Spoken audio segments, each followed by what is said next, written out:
Hello दोस्तों, पाठन में आप सभी का बहुत बहुत स्वागत है। तो आज की क्लास शुरू करने से पहले हम एक बार पिछली क्लास का रिवीजन कर लेते हैं। पिछली क्लास में हमने पढ़ा था हमारे सूरज के बारे में। हमने देखा था कि जो सूर्य का जो प्रकाश होता है उसको पृथ्वी तक पहुंचने में 500 सेकेंड या 8 मिनट लगते हैं। हमने देखा था कि जो सूरज की जो सबसे अंदरूनी परत होती है उसका नाम है कोर, जहाँ पर सारी रिएक्शन होती रहती है, सारी जो सनलाइन प्रतिक्रियाएं हैं, जैसे हाइड्रोजन हीलियम में परिवर्तित होता है, फिर बेरिलियम बनता है, कार्बन बनता है, ऑक्सीजन बनता है, ये सब कोर में होता है। इसलिए यहाँ पे टेम्परेचर भी सबसे ज़्यादा होता है, यहाँ पे तापमान भी सबसे ज़्यादा होता है, 15 मिलियन डिग्री सेंटीग्रेड होता है। हमने देखा था सबसे बाहरी परत जो है उसका नाम है कोरोना। सूरज की जो सबसे बाहरी परत है वो है कोरोना, और उसके जस्ट भीतर की जो परत है उसका नाम है क्रोमोस्फेयर। तो जो हमको रोज दिखती है, सूरज की जो परत दिखती है हमको रोज, वो है क्रोमोस्फेयर। कोरोना हमको कब दिखती है? कोरोना हमको दिखती है सिर्फ और सिर्फ एक्लिप्स के टाइम पर, सिर्फ और सिर्फ ग्रहण के टाइम पर हमको कोरोना दिखता है। तो दोस्तों आगे बढ़ते हैं। फिर हमने देखा था कि तापमान कितना कितना होता है हर परत का। कोर का सबसे ज्यादा तापमान होता है क्योंकि उसी के अंदर सारी प्रतिक्रियाएं, सारी रिएक्शन, फ्यूजन रिएक्शन जो होते हैं सब कोर के अंदर ही होती हैं। तो वहाँ का तापमान होता है 15 मिलियन डिग्री सेंटीग्रेड। बाहर आते आते ये जो तापमान है वो गिरता जाता है, सरफेस का टेम्परेचर हो जाता है मात्र 5500 डिग्री सेंटीग्रेड। लेकिन एकदम से कोरोना का जो तापमान होता है, जो कि सबसे बाहरी परत होती है, उसका तापमान होता है 2 मिलियन डिग्री सेंटीग्रेड। ऐसा क्यों होता है? क्योंकि जो कोर के अंदर जो फ्यूजन रिएक्शन होती है उनके कारण मास बहुत ज्यादा बढ़ जाता है। मास बढ़ जाता है तो फिर इलेक्ट्रोमैग्नेटिक रेडिएशंस बननी शुरू हो जाती हैं, इलेक्ट्रोमैग्नेटिक रेडिएशन बनती हैं। तो हमने देखा था कि वो जब अंदर से बाहर की तरफ आती हैं इलेक्ट्रोमैग्नेटिक रेडिएशंस, तो फिर वो बाहर की तरफ हीट भी लेकर के आती हैं साथ में अपने। जब वो हीट लेकर के आती है तो इस वजह से कोरोना का जो तापमान है वो सबसे ज्यादा रहता है। ठीक है दोस्तों, फिर हमने देखा था सन स्पॉट्स जो होते हैं सन के ऊपर, सूरज की जो बाहरी परत है उसके ऊपर मतलब सफेद कलर के धब्बे होते हैं, और यहाँ पर जो तापमान होता है वो बाकी जो परत होती है उसके कंपैरिजन में काफी कम होता है, उसके तुलनात्मक तौर पर काफी कम होता है। सन स्पॉट्स ठंडे होते हैं, इस बात को ध्यान रखिएगा बस। फिर हमने आगे एक पिछले साल का सवाल देखा था, आउटर मोस्ट लेयर ऑफ सन कौन सी होती है? कोरोना, जैसा हमने अभी डिस्कस किया। उसके बाद में हमने सभी जो हमारे 8 ग्रह जो हैं हमारे सौर मंडल के, हमने इनकी तुलना करी थी। तो हमने देखा था कि जो मरकरी है वो जो सबसे पहला प्लेनेट है वो बिल्कुल भी टिल्टेड नहीं है अपने एक्सिस पर, वो अपनी धुरी पर बिल्कुल भी तिरछा नहीं हुआ है। सबसे ज्यादा जो तिरछा हुआ है वो है यूरेनस, 90 डिग्री पर तिरछा है। ये नॉर्थ से साउथ घूमता हुआ हमको दिखता है। सभी प्लेनेट जो होते हैं वेस्ट से ईस्ट घूमते हैं, यानी कि अपनी धुरी पर। ठीक है, उनका जो क्या बोलते हैं उसको, घूर्णन जो होता है, जो रोटेशन जो होता है, वो होता है किसी भी प्लेनेट का, किसी भी सेलेस्टियल ऑब्जेक्ट का, किसी भी प्लेनेटरी ऑब्जेक्ट का जो घूर्णन होता है वो होता है वेस्ट से ईस्ट, वो होता है पश्चिम से पूरब की तरफ। लेकिन क्योंकि यूरेनस की जो धुरी है वो अपने 90 डिग्री पर टिल्टेड है, तो इसलिए इसका घूर्णन हमको कैसे दिखता है? नॉर्थ से साउथ। उसी प्रकार वीनस का जो धुरी है वो 180 डिग्री पर टिल्टेड है, यानी इसका जो साउथ पोल है वो यहाँ पर है और इसका जो नॉर्थ पोल है वो यहाँ पर है। इसका जो उत्तर और दक्षिणी जो ध्रुव है वो बिल्कुल पलट चुका है। तो इसी वजह से ये घूमते ये भी पश्चिम से पूरब की तरफ रहा है, लेकिन हम क्योंकि ये 180 डिग्री पर इसकी धुरी घूम चुकी है तो हमको घूमता हुआ कैसे दिखेगा? हमको लगेगा कि ये पूरब से पश्चिम की तरफ घूम रहा है। ठीक है, फिर हमने देखा था कि जो हमारा जो बृहस्पति है ये सबसे तेज घूर्णन करता है मात्र 10 घंटे में। सबसे धीमी गति पर घूर्णन करने वाला है Venus. Slowest rotation is by Venus, is shown by Venus. Fastest rotation was shown by Jupiter. Okay, और फिर हमने देखा था कि सैटर्न यानी शनि जो है उसकी धुरी, नेपट्यून की धुरी, मार्स की धुरी और पृथ्वी की धुरी लगभग समान डिग्री पर ही तिरछी है। जिसमें भी सबसे नजदीकी तिरछापन किसके साथ में हम शेयर करते हैं वो है अर्थ और मार्स। ये 25 डिग्री पे है, ये अपना जो अर्थ है, हमारी जो पृथ्वी है, ये मात्र 23.5 डिग्री पर है। ठीक है दोस्तों, तो फिर हमने ये तुलना देखी थी कि सबसे मतलब कौन कितनी दूरी पर टिल्टेड है, किसको कितना समय लगता है घूर्णन करने में। फिर हमने देखा था कि कौन सा प्लैनेट, उनका हमने कंपैरिजन किया था कि कौन सबसे तेज रोटेट करता है और कौन सबसे स्लो रिवॉल्व करता है सन के चारों तरफ, यानी किसका परिक्रमण सूरज के चारों तरफ सबसे धीमा और सबसे तेज है। तो हमने देखा था जो सबसे अंदरूनी प्लैनेट है जो कि हमारा मरकरी है, ये सबसे तेज परिक्रमण करता है सूरज के चारों तरफ मात्र 88 दिनों में। और सबसे धीमी गति पर कौन करता है? हमारे नेपट्यून जो है। ठीक है, ये जो है 165 सालों में करता है, 165 साल लग जाते हैं, समझ रहे हैं। हमारा पृथ्वी को कितना दिन, मतलब जब तक इसका एक परिक्रमण पूरा होगा सूरज के चारों तरफ, तब तक पृथ्वी 165 बार परिक्रमण कर चुकी होगी सूरज के चारों तरफ। इतना धीमी गति से करता है। और क्यों करता है? क्योंकि सबसे बाहरी प्लेनेट है, सबसे बाहरी ग्रह है, और मरकरी जो है सबसे अंदरूनी ग्रह है, इसलिए वो सबसे तेज करता है परिक्रमण। ठीक है दोस्तों, तो चलिए आगे बढ़ते हैं। फिर हमने देखा था कि जो हमारा जो सौर मंडल है और उसके जो प्लैनेट, हमने देखा था कि जो हमारा सूरज है वो भी मिल्की वे आकाशगंगा के चारों तरफ चक्कर लगा रहा है, जिसके लिए उसको परिक्रमण, सूरज को मिल्की वे आकाशगंगा का परिक्रमण करने में लगते हैं करीब 200 मिलियन साल, और सूरज को अपनी दूरी पर घूर्णन करने में लगते हैं मात्र 27 से 29 दिन। ठीक है, तो जब सूरज भी चारों तरफ घूम रहा है मिल्की वे आकाशगंगा के, तो दरअसल हमारा जो मूवमेंट हुआ पूरे सौर मंडल का वो कैसा दिखेगा? एक वोर्टेक्स की तरह, यानी इस प्रकार का, एक भंवर की तरह। मतलब हम भी सूरज के चारों तरफ घूम रहे हैं, सूरज खुद मूवमेंट में है, सूरज खुद जो है वो वो जो है मिल्की वे आकाशगंगा के चारों तरफ चक्कर लगा रहा है। ठीक है दोस्तों, तो हमने देखा था कि अंदरूनी जो 4 प्लेनेट होते हैं, मरकरी, वीनस, अर्थ, मार्स कहलाते हैं। जो बाहरी 4 प्लेनेट है वो है जुपिटर, सैटर्न, यूरेनस, नेपट्यून। बाहरी प्लेनेट है उनको हम गैस जाइंट्स भी कहते हैं, या फिर उनको हम जोवियन प्लैनेट्स भी कहते हैं। जो अंदरूनी प्लेनेट है उनको हम लोग टेरेस्ट्रियल प्लैनेट्स कहते हैं, क्योंकि ये जो गैस जाइंट्स जैसा आपको नाम से दिख रहा है, बाहरी प्लेनेट जो है इनमें मोस्टली मात्रा गैस की होती है। ठीक है, हाइड्रोजन, हीलियम, मीथेन, इन सब की मात्रा इसमें अधिक होती है। जबकि जो हमारे जो अंदरूनी प्लेनेट है इनको हम टेरेस्ट्रियल प्लेनेट कहते हैं। इनमें पथरीला स्वभाव जो होता है इनका ज़्यादा होता है, इसलिए इनको टेरेस्ट्रियल कहते हैं। ये जो होता है ये बाहरी प्लेनेट की तुलना में ये छोटे होते हैं आकार में, घनत्व इनका ज़्यादा होता है। ठीक है, इनके पास में जो प्राकृतिक उपग्रह हैं अंदरूनी प्लेनेट के पास में वो कम होते हैं। बाहरी प्लेनेट के पास में के पास में प्राकृतिक उपग्रह जो होते हैं, नेचुरल सैटेलाइट जो होती है उनकी ज़्यादा होती हैं। इसका कारण भी हमने पिछली बार पढ़ा था। फिर हमने देखा था, जैसा अभी भी हमने देखा कि जो अंदरूनी प्लेनेट होते हैं उनकी जो घूर्णन की गति होती है वो कम होती है, जबकि उनके परिक्रमण की गति जो होती है वो तेज होती है। किसकी तुलना में? बाहरी प्लेनेट्स की तुलना में। और फिर हमने सबके आकार का कंपैरिजन देखा था। तो हमने देखा था कि जो 4 बाहरी प्लेनेट है उनमें सबसे बड़ा है जुपिटर, सबसे छोटा है नेपट्यून, और जो 4 अंदरूनी प्लेनेट हैं उनमें सबसे बड़ी है हमारी पृथ्वी, और सबसे छोटा जैसा हम सबको पता ही है वो है मरकरी। ठीक है, और ये आप पीछे स्लाइड देख लीजिए, एनिमेशन चल रहा है, इसमें आपको पता चल जाएगा कि सूरज के सामने जो प्लेनेट है कितने छोटे हैं। सूरज का जो रेडियस है, सन का जो रेडियस है वो है करीब 6.95 लाख किलोमीटर, जबकि पृथ्वी का जो रेडियस है वो है मात्र 6400 किलोमीटर। तो आप समझ सकते हैं कि सूरज कितना बड़ा है हमारे पृथ्वी की तुलना में। तो दोस्तों आगे बढ़ते हैं, हम सबसे पहला ग्रह लेंगे जिसका नाम है मरकरी। ठीक है, तो मरकरी है, जैसा हमको पता ही है, वो सूरज के सबसे नज़दीक है सभी प्लेनेट की तुलना में। सबसे अंदरूनी प्लेनेट वही है, इनर मोस्ट प्लेनेट वही है। ठीक है, और ये जो है ये स्लो रोटेशन शो करता है। ये इतना स्लो रोटेशन क्यों करता है? जैसा हमने देखा था 58 दिन लगा देता है, ये 58.5 दिन लगभग ये लगा देता है एक घूर्णन करने में। ठीक है, जो चीज हम लोग एक दिन में कर लेते हैं उस चीज को करने में, जो चीज हमारी पृथ्वी एक दिन में कर लेती है अपनी दूरी पर एक चक्कर लगाने का, वही काम मरकरी कितने दिनों में करता है? 58 दिनों में करता है।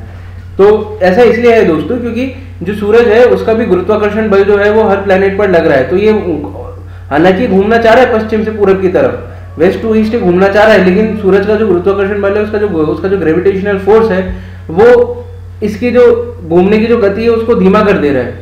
ठीक है, वो इसका जो रिटार्डेशन है वो काफी, इसका जो रोटेशन है उसको काफी रिटार्ड कर दे रहा है। इसी वजह से इसकी जो रोटेशन की जो स्पीड है वो काफी स्लो हो चुकी है, इसलिए मात्र 58, इसलिए इसको 58 दिन लगते हैं। मात्र नहीं दोस्तों, इसको पूरे 58 दिन लगते हैं, बहुत ज्यादा समय होता है। इसी वजह से हम देखेंगे कि जो वीनस है, अच्छा वीनस जो है वो उसको फिर वो सबसे स्लोएस्ट रोटेशन क्यों शो कर रहा है 243 दिन का? ऐसा क्यों है? ऐसा इसलिए क्योंकि हमने देखा था कि गुरुत्वाकर्षण बल जो है वो बढ़ता और कम होता है किस पैरामीटर पर? जो मास होता है ऑब्जेक्ट्स का, जो द्रव्यमान होता है ऑब्जेक्ट्स का, उस पर डिपेंड करता है। क्योंकि मरकरी इतना छोटा है, ठीक है, तो मरकरी का मास भी कम है कंपेयर टू वीनस, तो इसलिए जो ग्रेविटेशनल पुल सूरज का लगेगा मरकरी के ऊपर होगा वो भी कम लगेगा कंपेयर टू जो गुरुत्वाकर्षण बल, जो ग्रेविटेशनल पुल जो वीनस के ऊपर लग रहा है। इसलिए जब ग्रेविटेशनल पुल वीनस के ऊपर ज्यादा है तो इसकी जो रोटेशन स्पीड, जो इसकी घूर्णन की जो गति है, उसमें जो रिटार्डेशन होगा, ठीक है, उसमें जो खिंचाव उसको महसूस होगा वो भी ज्यादा होगा। किसकी तुलना में? जो मरकुरी को महसूस होगा। क्यों? क्योंकि गुरुत्वाकर्षण बल वीनस पे ज्यादा लग रहा है, किसके तुलना में? मरकरी पर ज्यादा लग रहा है। इसी वजह से वीनस का जो रोटेशन टाइम है वो कम हो जाएगा। क्यों? क्योंकि इसकी रोटेशन की स्पीड कम हो गई है, इसलिए वीनस जो है वो स्लोएस्ट रोटेशन शो करता है और मरकरी जो है वो सेकंड स्लोएस्ट रोटेशन शो करता है। ठीक है दोस्तों, आगे बढ़ते हैं। तो हमने देखा था ये, क्योंकि सबसे अंदरूनी प्लेनेट है इसलिए इसकी जो परिक्रमण की गति है वो सबसे तेज है। ये मात्र 88 दिनों में सूरज के चारों तरफ एक परिक्रमण पूरा कर लेता है। मरकरी और वीनस दोनों की ही, अभी हम मरकरी पढ़ रहे हैं, तो मरकरी की कोई भी प्राकृतिक उपग्रह नहीं है, इसकी कोई भी नेचुरल सैटेलाइट नहीं है। क्यों? क्योंकि ये सूरज के इतना नजदीक है कि इसकी रोटेशनल स्पीड पर ही इतना दबाव पड़ गया कि इतनी स्लो हो गई इसकी रोटेशनल स्पीड। तो आप समझ के देखिए, अगर से कोई प्राकृतिक उपग्रह होता तो ये कहां से उसको पकड़ करके रख पाता? इतनी छोटी सी तो ये चीज है, इतना छोटा सा तो एक ग्रह है, इसका द्रव्यमान कितना सा है, तो इसका ग्रेविटेशन पुल ही नहीं है इतना। सूरज ने जो होगा कभी इसके किसी जमाने, कभी मरकरी में किसी जमाने में उसके रहे भी होंगे ना प्राकृतिक उपग्रह, तो अब तो है ही नहीं। क्यों? क्योंकि सूरज ने उसको अपने प्राकृतिक सूरज ने जो है उसको अपने गुरुत्वाकर्षण बल से खींच लिया होगा मरकरी और वीनस दोनों के प्राकृतिक उपग्रह को, इसलिए इन दोनों के पास में कोई प्राकृतिक उपग्रह नहीं है। पृथ्वी के पास में एक है, मार्स के पास में 2 है। ऐसा क्यों? क्योंकि हम काफी दूर आ जाते हैं अभी सूरज से, इसलिए हमारी जो रोटेशन की जो स्पीड है, हमारी जो घूर्णन की गति है, वो भी इन दोनों की, मरकरी और वीनस की तुलना में थोड़ी बहुत ठीक है। ठीक है, चलिए आगे बढ़ते हैं। तो अच्छा, जो मरकरी का जो एटमॉस्फेयर है, इसके अंदर मेजरली जो गैस पाई जाती है वो है हाइड्रोजन, और थोड़ी बहुत ऑक्सीजन भी पाई जाती है। ये फैक्ट था, ये आप याद कर सकते हैं। ठीक है, अब हम देखते हैं कि इसका जो, अच्छा हमने देखा था कि इसको लगभग 59 डेज लग रहे हैं इसको एक घूर्णन पूरा करने में। ठीक है, एक बार रोटेशन पूरा करने में इसको 59 डेज लगते हैं। इसका मतलब क्या हुआ? 29 दिन के, मतलब 29 दिनों का तो इसका मतलब सूर्य प्रकाश रहेगा, इसके बाद में दिन रहेगा, और 29 दिनों की इसकी रात रहेगी। ठीक है दोस्तों, तो ये रहेगा। तो अब हम देखें तो इसका जो दिन का जो तापमान होता है 427 डिग्री सेंटीग्रेड होता है। क्यों होता है? क्योंकि सूरज के बहुत पास है, इसको गर्मी लग रही है। ठीक है, इसलिए यहाँ पर तापमान दिन का 427 डिग्री होता है। नाइट का टेम्परेचर इतना कम क्यों हुआ, नेगेटिव क्यों हुआ? नाइट का टेम्परेचर इतना नेगेटिव इसलिए हुआ क्योंकि जो इसने जो दिन भर में इसने जो हीट ट्रैप करी थी, इसने जो हीट एब्जॉर्ब करी थी, इसने जो गर्मी ऊष्म ऊर्जा जो इसने एब्जॉर्ब करी थी, वो रात के समय में उसका पूरा विकिरण करेगा। वो जो पूरी हीट है जो इसने ट्रैप करी थी, जो इसने एब्जॉर्ब करी थी ड्यूरिंग द डे टाइम, वो अभी पूरी रेडिएट करेगा बाहर की तरफ। तो जब आप देखते हैं कि आप यूं मानिए आपको गर्मी लग रही है, ठीक है, आपके शरीर पर पसीना आता है, आपके शरीर पर पसीना आता है, लेकिन जब वो पसीना वाष्प बन के उड़ जाता है तब आपको ठंडा भी तो लगता है, तब आपको ठंडक भी तो महसूस होती है। उसी तरीके से आप इसको समझने की कोशिश कीजिए कि जब रात के समय में इसने जो सारी हीट जो अपने अंदर समाई हुई थी, इसने जो एब्जॉर्ब की हुई थी, अगर ये उसको रेडिएट कर देगा रात के समय में, तो इसको भी तो ठंडा महसूस होगा, उसको इतना ठंडा महसूस होगा, इसने इतनी हीट एब्जॉर्ब कर ली थी, ये इतनी हीट रेडिएट करेगा रात के समय में कि इसका टेम्परेचर नेगेटिव 170 डिग्री हो जाएगा। ठीक है, तो दोस्तों आगे बढ़ते हैं, वीनस पे आते हैं। वीनस का जो हमने देखा था, इसकी जो धुरी है वो बिल्कुल तिरछी हो रखी है, मतलब 180 डिग्री पर ये तिरछी है, यानी मतलब बिल्कुल ही उल्टी हो गई है। आपको मान लीजिए आप उल्टे खड़े हो गए, हाथ के बल पर खड़े हुए हैं, तो आपका जो सर है वो पांव की दिशा में और आपका पांव है वो सर की दिशा में।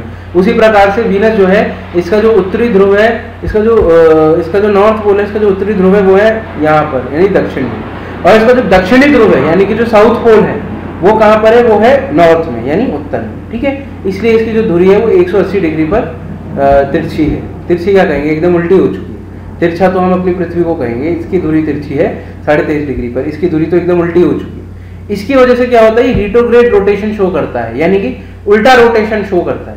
हालांकि घूम तो ये भी पश्चिम से पूरब की दिशा में ही रहा है, ठीक है, अपनी धुरी पर, लेकिन हमको दिखेगा कैसा, ईस्ट से वेस्ट की तरफ घूमता हुआ, यानी पूरब से पश्चिम की तरफ घूमता हुआ दिखेगा। क्यों? क्योंकि इसकी जो धुरी है वो 180 डिग्री पर तिरछी हो चुकी है, पूरी पलट चुकी है। हमने अभी पढ़ा था कि मरकरी के बाद जब मैं आपको पढ़ा रहा था कि वीनस का जो होता है वो सबसे स्लोएस्ट रोटेशन है, सबसे धीमी गति का इसका घूर्णन है। ठीक है, 243 दिन लगते हैं इसको, मतलब लगभग हमारा 1 साल खत्म हो जाएगा पृथ्वी का, मान करके चलिए। ठीक है, 9 महीने, लगभग 8 महीने तो खत्म हो जाएंगे हमारी पृथ्वी के, तब जाकर के इसका 1 दिन खत्म होगा। हमारे 8 महीने, हमारी पृथ्वी के 8 महीने, यानी इसका 1 दिन, वीनस का 1 दिन। ठीक है, इसका जो परिक्रमण की जो गति है और इसकी जो घूर्णन की जो गति है, आप देख सकते हैं लगभग समान है। ठीक है। 224 दिन में इसका परिक्रमण होता है सूरज के चारों तरफ, 243 दिन में इसका अपनी दूरी पर घूर्णन होता है एक बार, ठीक है। और हाँ, ये इकलौता ऐसा प्लेनेट है जो कि परिक्रमण जल्दी कर लेता है सूरज के चारों तरफ, लेकिन इसका घूर्णन परिक्रमण के बाद खत्म होता है, ठीक है। It is the only planet to revolve faster than rotate. इस चीज का भी ध्यान रखिएगा, ये भी सीजीएल कभी पूछ सकता है। फिर हम इसके दिन के तापमान और रात के तापमान की तुलना करते हैं, तो हम देखते हैं दिन का तापमान जो है 462 डिग्री सेंटीग्रेड है, मरकरी से भी ज्यादा। मरकरी का कितना था? मरकरी का था 427 डिग्री, इसका कितना है? 462 डिग्री सेंटीग्रेड, बहुत ज्यादा है, ठीक है। और नाइट का टेम्परेचर मरकरी का था 170 डिग्री सेंटीग्रेड, वीनस का कितना है? 233 डिग्री सेंटीग्रेड। तो यदि आप दैनिक तापमान का अंतर देखें, यानी दिन के तापमान में से अगर आप रात के तापमान को हटाएं, तो हम देखें दिन और रात के तापमान में लगभग 700 डिग्री सेंटीग्रेड का अंतर आ जा रहा है, लगभग 700 डिग्री, ठीक है। अब आप देखिए कितना ज्यादा तापमान में अंतर आता है, यहाँ पर जीवन कतई संभव नहीं हो सकता, इतना तापमान का अंतर है। ऐसा होता क्यों है?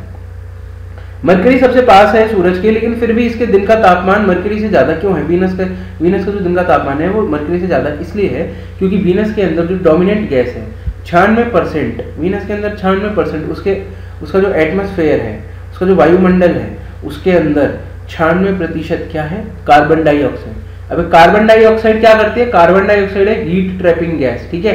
यदि गर्मी अंदर आई, यदि ऊष्म ऊर्जा अंदर आई, तो ये इसको बाहर नहीं जाने देगा। ये कार्बन डाइऑक्साइड की एक खूबी होती है। अब आप समझने की कोशिश कीजिए ऐसा कैसे करता है। आप मान लीजिए आप कार में जा रहे हैं, आपने कार पार्क करी, आप कार से उतरे और आपने कार के जो चारों कांच थे, दिन का समय हो रहा है, आपने चारों कांचों को बंद कर दिया, एकदम ऊपर तक चढ़ा दिया। लेकिन जब आप 1-2 घंटे बाद में वापस आए, तो आपने देखा कि कार का जो अंदर का जो तापमान है वो एकदम भभक रहा है। ऐसा क्यों हुआ? क्योंकि सूरज की जो रोशनी थी वो कांच के जरिए गाड़ी के अंदर तो आई, गाड़ी के अंदर आई सूरज की रोशनी, तो फिर अंदर का तापमान बढ़ा। लेकिन कांच चढ़ा हुआ है, इसकी वजह से जो तापमान, इसकी वजह से जो ऊष्म ऊर्जा है, जो अंदर की जो हीट है, जो अंदर की जो हीट एनर्जी है, वो बाहर नहीं जा पाएगी गाड़ी की। कांच जो होता है वो हीट को ट्रैप कर लेता है, उसको फंसा लेता है अंदर। उसी प्रकार से बिल्कुल सेम जो कैरेक्टरिस्टिक होती है वो होती है कार्बन डाइऑक्साइड की। यदि कार्बन डाइऑक्साइड की परत है एटमॉस्फेयर में, तो हीट ट्रैपिंग होगी, गर्मी जो होगी वो फंसी रह जाएगी, ठीक है, प्लेनेट में या वायुमंडल में, जहां पर भी आप समझना चाहें। इसी वजह से हमारे जो ग्लोबल वार्मिंग के जो सारे प्रोग्राम चल रहे हैं वो इसीलिए चल रहे हैं कि कार्बन डाइऑक्साइड को कम करना है। उनका लक्ष्य क्या है? कार्बन डाइऑक्साइड को कम करना है, क्योंकि सूरज की रोशनी अंदर आने से तो हम रोक ही नहीं सकते पृथ्वी में, और नहीं आएगी सूरज की रोशनी तो हम वैसे भी मर जाएंगे। हमारी कितनी सारी चीजों में हमको सूरज की रोशनी की जरूरत पड़ती है, सूरज की रोशनी अंदर आएगी ही आएगी। लेकिन यदि कार्बन डाइऑक्साइड की मात्रा ज्यादा होगी हमारे वायुमंडल में, तो जो रोशनी जो अंदर आई, इसकी वजह से जो हीट पैदा हुई है वो बाहर नहीं जा पाएगी पृथ्वी की। तो इसलिए जो पृथ्वी का जो तापमान है वो बढ़ता जाएगा कंटिन्यूसली। इसलिए हमने देखा है कि पृथ्वी का जो तापमान है वो बढ़ रहा है, ठीक है। आजकल गर्मियां बहुत ज्यादा हो गई है, गर्मी बहुत ज्यादा विशेष पड़ती है आजकल, इसी वजह से पड़ती है क्योंकि हमारे पोल्यूशन की वजह से कार्बन डाइऑक्साइड जो है वो बढ़ गई है पृथ्वी के वायुमंडल में। अब हुआ यूं कि अगर तापमान की वजह से इतना बढ़ गई है, तो फिर रात का तापमान -233 डिग्री सेंटीग्रेड इतना क्यों गिरा वीनस में? वो इसलिए गिरा कि हालांकि 96% कार्बन डाइऑक्साइड है, लेकिन वहां पर गैस की मात्रा ही कम है। आप यूं मान करके चलिए, मैं आपको बोलूं कि एक क्लास में 96% लड़के हैं और 4% लड़कियां हैं। अब एक तो मैं आपसे कहूं कि 96% लड़के और लड़कियां, ये जो है सेम चीज है वीनस पर भी और अर्थ पर भी, ठीक है। मगर अर्थ में मैं आपसे कहूं कि जो टोटल गैस है वो है 1 लाख, ठीक है, मान करके चलिए। मैं आपसे कहूं कि पृथ्वी पर 1 लाख गैस है और वीनस पर मात्र 1000 गैस है, गैस के कण है, आप मान करके चलिए। तो क्या होगा कि पृथ्वी पर 96 लाख कार्बन डाइऑक्साइड है और वीनस पर कितनी कार्बन डाइऑक्साइड है बताइए दोस्तों? वीनस पर हुई मात्र 960, ठीक है। तो आप देखिए कि वीनस पर ऑल्दो जो कार्बन डाइऑक्साइड है वो डोमिनेंट गैस है, वो 96% है, लेकिन वहां पर कुल गैस ही कम है, तो इसलिए वहां पर कार्बन डाइऑक्साइड की मात्रा कम है। हालांकि वो मेजर गैस है, लेकिन वहां पर मात्रा कम है। जब वहां पर मात्रा कम है तो इसलिए वहां पर हीट ट्रैपिंग कब तक चल पाएगी? केवल दिन तक चल पाएगी। रात को तो सेम चीज होगी, रात को हीट रेडिएट होगी ही होगी। जो दिन भर में जो हीट एब्जॉर्ब करी गई है वो हीट रात को रेडिएट होगी ही होगी। अगर इतनी हीट एब्जॉर्ब हो रखी थी कार्बन डाइऑक्साइड की वजह से दिन भर में, अगर इतनी इतनी घनी मात्रा में हीट अगर रेडिएट होगी तो घनी मात्रा में आप मान करके चलिए तापमान भी तो नेगेटिव में जाएगा, ठंडक भी तो उतनी ही होगी, इसलिए रात का तापमान यहाँ पर इतना ज़्यादा है। ठीक है दोस्तों, आगे बढ़ते हैं। जो हम कहते हैं ना सुबह का तारा और शाम का तारा जो हमको आसमान में दिखता है, मॉर्निंग स्टार इवनिंग स्टार, वो हमारा वीनस ही होता है। वीनस सबसे चमकीला ग्रह है हमारे सौर मंडल का। ठीक है, वो एकदम ब्राइट वाइट एकदम चमकीला सफेद चमक की तरह चमकता है। मॉर्निंग स्टार दिखता है हमको वो हमारे पूर्वी होराइजन में, ठीक है, हमारे ईस्ट होराइजन में दिखता है और सूर्योदय से जस्ट पहले दिखता है। सूर्योदय के बाद नहीं दिखेगा हमको मॉर्निंग स्टार, हमें दिखेगा सूर्योदय से पहले। अगर सूरज की रोशनी आनी शुरू हो गई, अगर सूर्योदय हो गया तो सूरज की रोशनी ही इतनी हो जाएगी कि वो जो तारा है वो उसकी रोशनी के सामने नहीं दिखेगा। ठीक है, इसलिए हमको मॉर्निंग स्टार कब दिखेगा? सूर्योदय से पहले। कहाँ दिखेगा? जहां पर सूर्योदय होता है, यानी ईस्ट में, यानी ईस्ट होराइजन पर। उसी प्रकार से हमको इवनिंग स्टार कब दिखेगा? हमको दिखेगा सूर्य अस्त के टाइम पर, सनसेट के टाइम पर। कहाँ दिखेगा? जहां पर सूर्य अस्त होता है। ठीक है, वेस्ट होराइजन में। कब दिखेगा? सूर्यास्त के बाद में। अगर सूर्यास्त से पहले इवनिंग स्टार दिखना भी चाहेगा, अगर वहां पर होगा भी, वो होता वहीं पर ही है, लेकिन सूर्य प्रकाश की वजह से हमको दिखता नहीं, क्योंकि सूर्य प्रकाश इतना ज्यादा होता है कि इवनिंग स्टार की जो चमक होती है उसके सामने वो ढल जाती है। इसलिए जब सूर्यास्त हो जाएगा उसके बाद में हमको इवनिंग स्टार दिखेगा, सूर्योदय होने से पहले हमको मॉर्निंग स्टार दिखेगा। इस बात का विशेषता ध्यान रखिएगा। क्या हमको एक ही दिन में मॉर्निंग स्टार भी दिखे और इवनिंग स्टार भी दिखे संभव है? नहीं है। जब वीनस पृथ्वी के ईस्ट में होगा, ठीक है, जब ईस्ट में होगा तब हमको दिखेगा मॉर्निंग स्टार के तौर पर, यानी कुछ महीनों के लिए हमको मॉर्निंग स्टार ही दिखेगा, और कुछ महीनों के लिए जब वीनस हमारे वेस्ट में होगा तब हमको इवनिंग स्टार की तरह दिखेगा। ठीक है दोस्तों, वीनस को अर्थ का जुड़वा भी कहते हैं। क्यों कहते हैं? क्योंकि वीनस और अर्थ का जो मास है वो सेम है, इनका जो ऑलमोस्ट जो साइज है वो भी ऑलमोस्ट सेम है, इसलिए वीनस और अर्थ को ट्विन कहते हैं। मार्स को ट्विन नहीं कहते हैं, इस चीज का ध्यान रखिएगा। मार्स जो है वो पृथ्वी की तुलना में काफी छोटा है आकार में, और वीनस को इसीलिए कहते हैं क्योंकि वीनस और अर्थ का जो मास है वो लगभग समान है। नेक्स्ट ग्रह पर आते हैं जिसका नाम है मार्स, यानी हमारा मंगल। मंगल ग्रह का जो रंग है वो हमको लाल दिखता है। क्यों दिखता है? क्योंकि उस पर लाल मिट्टी है। जैसे हमारी पृथ्वी पर भी लाल मिट्टी है ना, हमारे गांव में भी हम कई बार देख लेते हैं, कहीं पर लाल मिट्टी होती है। उसी प्रकार से क्योंकि मंगल पर भी लाल मिट्टी है इसलिए वो हमको लाल दिखता है। लाल मिट्टी क्यों होती है? क्योंकि उसके अंदर आयरन ऑक्साइड होता है। आपने देखा होगा लोहा जब जंग खा जाता है तब वो लाल दिखता है। तो यदि मिट्टी के अंदर लोहे की मात्रा ज्यादा है, आयरन की मात्रा ज्यादा है, तो फिर वो लाल दिखेगा अगर उसका ऑक्सीडेशन हो जाएगा। ठीक है, इसी प्रकार इसी वजह से जो मंगल है वो भी हमको लाल दिखता है। अब इसके जो दो उपग्रह हैं जो आप देख रहे हैं इतनी तीव्र गति से चक्कर काट रहे हैं, जो देखिए अब यहाँ पर भी देखिए, जैसे मरकरी सबसे अंदरूनी ग्रह है और वो सबसे तेज परिक्रमण करता है, उसी प्रकार से मार्स का जो सबसे अंदरूनी जो प्राकृतिक उपग्रह जिसका नाम है फोबोस, वो कितना तेज परिक्रमण कर रहा है किसकी तुलना में? डीमोस, जो बाहरी उपग्रह है। तो इसके दो उपग्रह हैं, फोबोस और डीमोस। डीमोस जो है वो बाहरी उपग्रह है और छोटा भी है, किसकी तुलना में? फोबोस की तुलना में, जो कि अंदरूनी उपग्रह है मार्स का और बड़ा है। डीमोस जो है हम आगे जाके पढ़ेंगे, DEIMOS, डीमोस, वो पूरे सौरमंडल का सबसे छोटा उपग्रह है।